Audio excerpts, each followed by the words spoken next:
திருப்பாவை பாசுரம் 22வது. அங்கன்மான் ஞாலத்து அரசரபிமான பங்கமாய் வந்து நின் பள்ளி கட்டிற்கீழே சங்கம் இருப்பார் போல் வந்து தலை பெய்தோம் கிங்கினி வாய் செய்த தாமரை பூ போலே செங்கன் சிறு சிரத்தே எம்மேல் விழியாவோ திங்களும் ஆதித்யனும் எழுந்தார் போல் அங்கன் இரண்டும் கொண்டு எங்கள் மேல் நோக்குதியேல் எங்கள் மேல் சாபம் இழிந்தேலோர் எம்பாவாய் எங்கள் மேல் சாபம் இழிந்தேலோர் எம்பாவாய். நம்ம போன பாசுரம் பார்த்தோம், தன்னுடைய சரணாகதியையும் ஞானத்தையுடைய வேட்கையும், ஞானம்தான் எனக்கு தேவை, இந்த ஞானத்தோடு நான் இருக்கணும், ஞானத்தோடு செயல்படணும், உன்னை பற்றிய ஞானம் எனக்கு வேணும் அப்படின்றத தான் முன்னாடி அதாவது நிச்சயம் பண்ணியிருக்காங்க அறிவில், எனக்கு நீ தான் வேணும்ன்ற. இந்த வாட்டி என்ன சொல்கிறாங்கன்னா, இந்த பாடலில் நான் நிறைய அரசர்கள் கதையெல்லாம் கேட்டிருக்கேன்.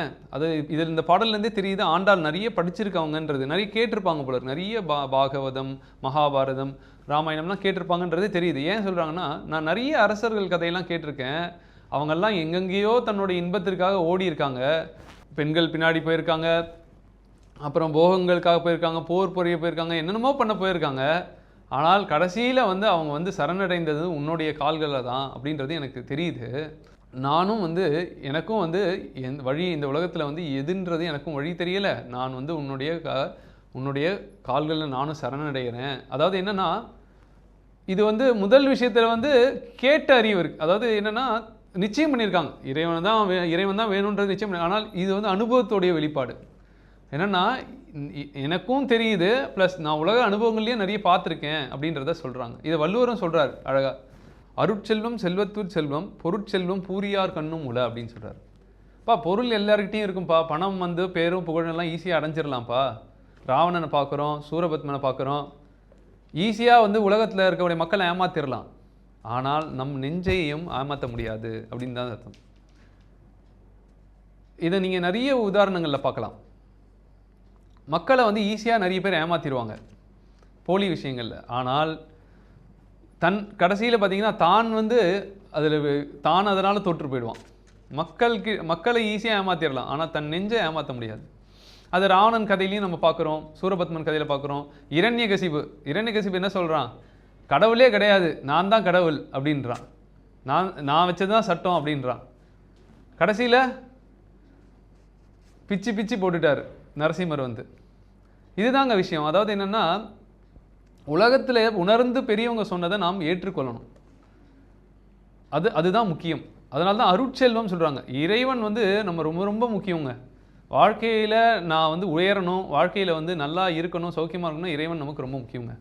இது வள்ளுவர் இன்னொரு இடத்துலையும் பதிவு பண்ணுறார். என்ன சொல்கிறாருன்னா, அருள் இல்லார்க்கு இவ்வுலகம் இல்லை, அருள் இல்லார்க்கு அவ்வுலகம் இல்லை, பொருள் இல்லார்க்கு இவ்வுலகம் இல்லைன்றார். மனிதனுக்கு 2 உலகம் இருக்குன்னு தெரிஞ்சுக்கணும். வெறும் இந்த உலகம் மட்டும் பத்தாது. பணம் தான் பணம். இப்போ பார்த்தீங்கன்னா நிறைய பேர் நோ மணி நோ அணி அப்படிலாம் பாடிக்கிட்டு இருக்காங்க. ஆனால் அப்படி இல்லைங்க, பணமே உலகம் கிடையாதுங்க. பட்டினத்தார் கடைசி காலத்தில் போகும்போது, காதறிந்த ஊசியும் கடைவழி வாராது கான் அப்படின்னா, நாம் இறந்து உடல் சரீரம் போகும்போது ஒரு சின்ன ஊசி பின்ன கூட எடுத்துகிட்டு போக முடியாதுன்னு சொல்கிறார். பொருள் தேவைதான், ஆனால் பொருள் money and mind are good servants but bad masters அப்படின்னு சொல்லிட்டு ஒரு பெரிய ஞானி சொல்கிறார். எதற்காகனா, இவைகளை நாம் கையாளணுமே தவிர அவைகள் நாம் அவைகளுக்கு அடிமையாயிடக்கூடாது அப்படின்னு சொல்கிறாங்க. அப்படிப்பட்டவங்க தான் இந்த பாடலில் அதுதான் ஆண்டாள் சொல்கிறா. என்ன சொல்கிறாங்கன்னா, பெரிய பெரிய அரசர்கள்லாம் பொருள் பின்னாடியும் மனிதர்கள் பின்னாடியும் போய் வீழ்ச்சி அடைஞ்சு கடைசியில் பெரிய சாம்ராஜ்யமே வீழ்ச்சி அடைந்திருக்கு. நான் அதையெல்லாம் உணர்ந்திருக்கேன், அதனால் எனக்கு எதுவும் வேண்டாம், உன் கண் பார்வைப்பட்டா போதும், எனக்கு உன்னை பற்றிய அறிவு தெளிவாக வரணும், நான் உன்னை பற்றி தெரிந்து கொண்டு உனக்கு பாத்திரமாக இருக்கணும் அப்படின்றது தான் விரும்புகிறாங்க. அதுதான் நிலையானதுன்னு சொல்கிறாங்க. இதுதான் வள்ளுவரும் சொல்கிறார். இருமை வகை தெரிந்து ஈண்டு அறம்பூண்டாருடைய ஆழமான கருத்து நீங்கள் பார்த்தீங்கன்னா என்ன சொல்கிறாருன்னா, இவ்வுலகில் வாழ்ந்திருக்கும் காலத்திலேயே நிலையான பேரின்பம், நிலையற்ற சிறு இன்பம் ஆகியவற்றை பகுத்து தெல்ல தெளிவாக ஆராய்ந்த நிவிர்த்தி தர்மம் எனப்படும் துறவு வாழ்க்கையை மேற்கொண்டவர்களுடைய பெருமையே உலகில் மிக சிறந்ததாக விளங்கி கொண்டிருக்கிறது அப்படின்னு சொல்றாரு. நிவிர்த்தி மார்க்கம்னா இங்கே மனதளவில் சொல்றது, வெளியில் இருக்கக்கூடிய இது வந்து ரெண்டாவது பட்சம் தான். அது வந்து அது நீங்கள் எடுத்துக்கிறீங்க எடுத்துக்காதுன்றது இல்லை. மனதளவில் நாம் யாரை பற்ற வேண்டுமோ அவரை பற்றி இருக்கிறோமா, உலக நிலையில்லாத விஷயங்களை பற்றி இருக்கோமா, நிலையான விஷயத்தை பற்றி இருக்கோமா அப்படின்றது தான் இங்கே விஷயம். நீங்கள் பெரிய பெரிய சாதாரண ஆள்கிட்ட போய் கேட்டிங்கன்னா கூட சொல்லுவாங்க, என்ன சொல்லுவாங்க, வாழ்க்கையில் எல்லாத்தையும் கடந்து போனோம் சார் அப்படின்னுவாங்க. நல்ல அனுபவசாலிகள் தான். சரி, கடந்து செல்வது சரி, எப்படி இருக்கிற நேரத்தில் சந்தோஷமாக இருக்கிறது அப்படின்னு ஒரு கேள்வி இருக்குல்ல, அந்த கேள்விக்கு இறைவனை தவிர வேறு வழி கிடையாதுங்க. இது வந்து நாம் வந்து பல நாஸ்திகர்களுக்கெல்லாம் இதை சொல்லி தான் ஆகணும். அப்போ தான் அவங்களுக்கு வந்து ஒன்றும் பெரிய மைக் செட்டு போட்டு சொன்னால் தான் அதோடைய அர்த்தம் புரியும் தெளிவாக. சரிங்களா? மேலும் இதோடைய அர்த்தங்களை வந்து நாம் வரக்கூடிய பாடல்களில் பார்க்கலாம்.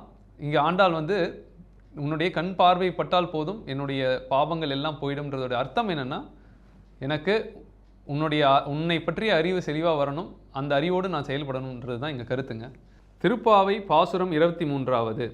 மாரிமலை முழைஞ்சில் மண்ணி கிடந்துறங்கும், மாரிமலை முழைஞ்சில் மண்ணி கிடந்துறங்கும், சீரிய சிங்கம் அறிவுற்று தீ விழித்து வேரிமயிர் பொங்க எப்பாடும் பேர்ந்துதறி, வேரிமயிர் பொங்க எப்பாடும் பேர்ந்துதறி, மூறி நிமிர்ந்து முழங்கி புறப்பட்டு போதருமா போலே நீ பூவைப்பு வண்ணாவுன் கோயில் நின்றிங்கனே போந்தருளி கோப்புடைய சீரிய சிங்காசனத்து இருந்து யாம் வந்த காரியம் மாராய்ந்து அருளேலோர் எம்பாவாய், காரியம் மாராய்ந்து அருளேலோர் எம்பாவாய். நமக்கு ஆண்டாள் என்னத்தெல்லாம் நமக்கு சொல்கிறாங்கன்றதை பார்க்கலாம். என்ன விஷயம்னா, ஆண்டவன் வந்து எப்படிப்பட்டவர்ன்றதையும் சொல்கிறாங்க. நாம் ஏன் அவர்கிட்ட நாம் வந்து போகணுன்றதையும் இங்கே சொல்கிறாங்க.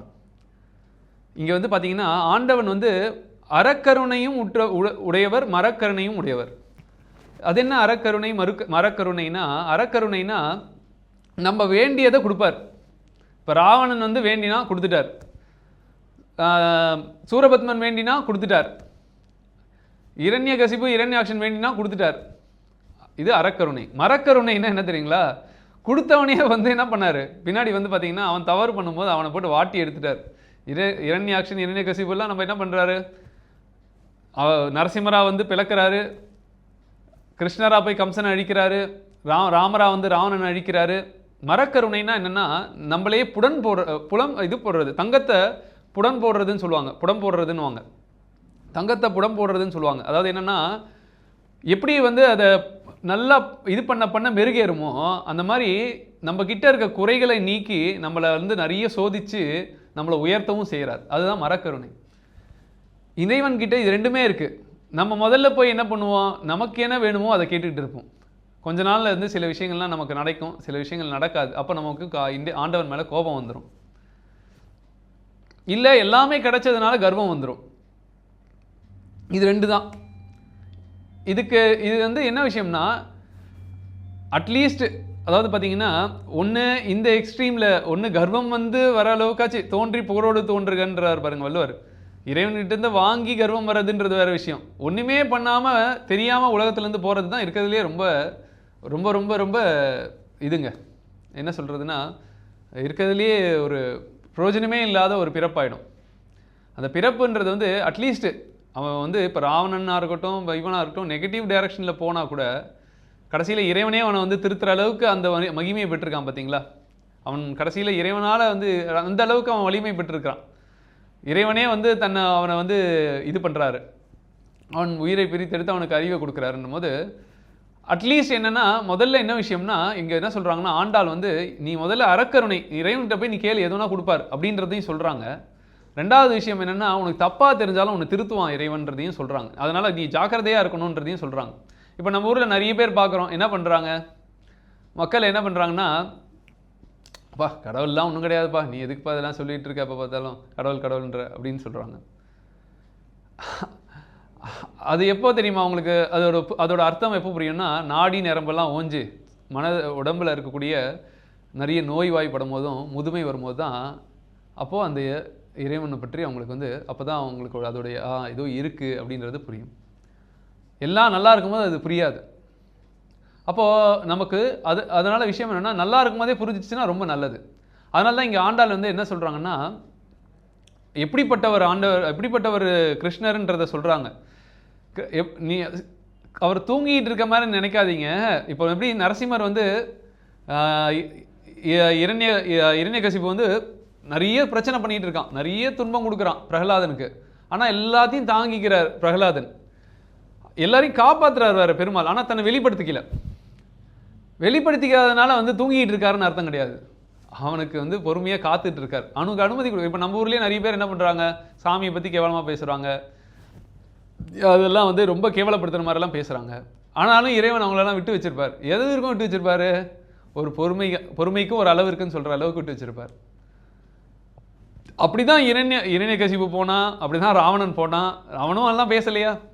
அதனால தான் நாக்கில் நரம்பு இருக்கிற மாதிரி பேசணும்னு சொல்லுவாங்க. ஏன்னா யோசித்து பேசுன்னு அர்த்தம். அதுதான் உன்னோட மூளையை பயன்படுத்துப்பா. நரம்புன்னு ஒரு மண்டலம் இருக்குது, அந்த நரம்பு மண்டலத்தில் போய் மூளைக்கு போய் மூளை வேலை செய்யட்டும், சிந்திச்சு பேசு. அப்போதைக்கு காசு கிடைக்குது, அப்போதைக்கு நல்ல விஷயங்கள் கிடைக்குது, பேர் கிடைக்குதுன்றதுனால வாயில் நரம்பு இல்லாமல் என்னென்ன பேசாகாத. ஆழ்ந்து பெரியவங்க சொன்னதை ஆழ்ந்து படித்து சிந்தித்து அந்த விஷயங்களை உள்வாங்கி அதற்கப்புறம் வந்து அதை செயல்படுத்து. அந்த அப்போதைக்கு கைத்தட்டு வருது, அப்போதைக்கு சாப்பாடு கிடைக்குது, அப்போதைக்கு வந்து நமக்கு புகழ் கிடைக்குது, வசதிகள் கிடைக்குது, சுகம் கிடைக்குதுன்றதுக்காக நாம் வந்து இந்த மாதிரி நாஸ்திக வாதங்கள் இந்த மாதிரிலாம் நம்ம தவிர்க்கிறது நல்லது. ஏன்னா இங்கே ஆண்டாள் வந்து அவ்வளோ 1000 மடங்கு சொல்கிறாங்க. அவன் சிங்கத்துக்கு நிகரானவன்ப்பா இறைவன். எப்படி வந்து மழை காலத்தில் சிங்கம் வந்து ஒரு குகைக்குள்ளே தூங்கிட்டு இருக்கும், அது வெளியில் வரும்போது எப்படி வரும் பார்த்துருக்கீங்கன்னா, அப்படியே தன்னுடைய இதெல்லாம் வந்துட்டு அதோடைய முடிகள்லாம் அப்படியே செலுத்துக்கிட்டு அப்படியே வந்து கர்ஜிக்கும், 4 பக்கமும் கர்ஜிக்கும்.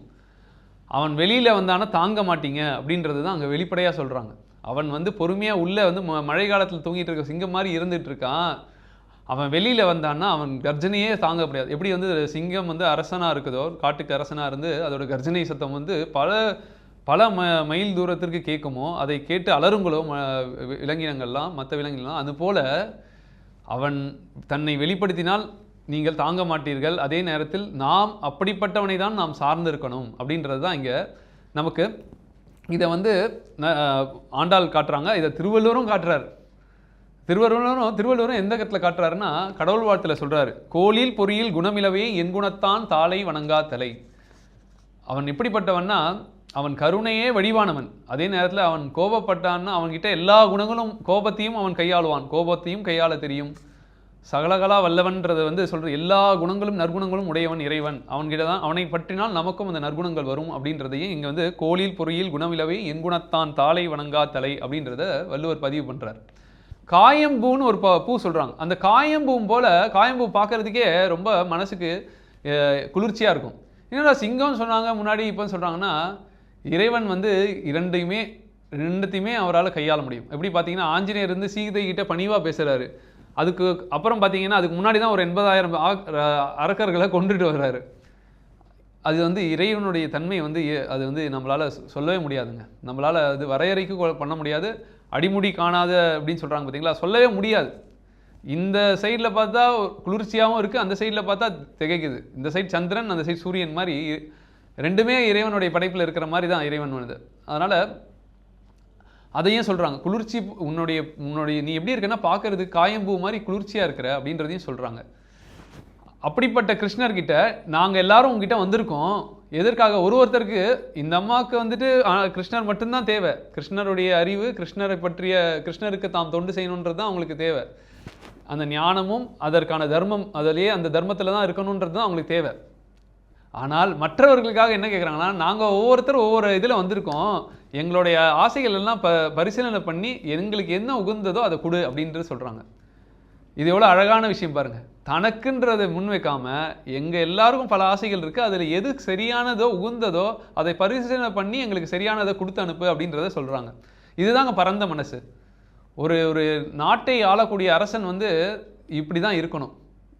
தனக்கு வந்து தேவைகள் இல்லைனா கூட தான் வந்து மற்றவர்களுக்காக வந்து பிரார்த்தனை பண்றது தான் ஒரு ஒரு உயர்ந்த குணம். இதை வந்து எப்படிப்பட்டவன், இதையும் வந்து வள்ளுவர் ஒரு இடத்துல சொல்றாரு. என்ன குரல்ல சொல்றாருன்னா, முறை செய்து காப்பாற்றும் மன்னவன் மக்கட்கு இறையென்று வைக்கப்படும்ன்றார்.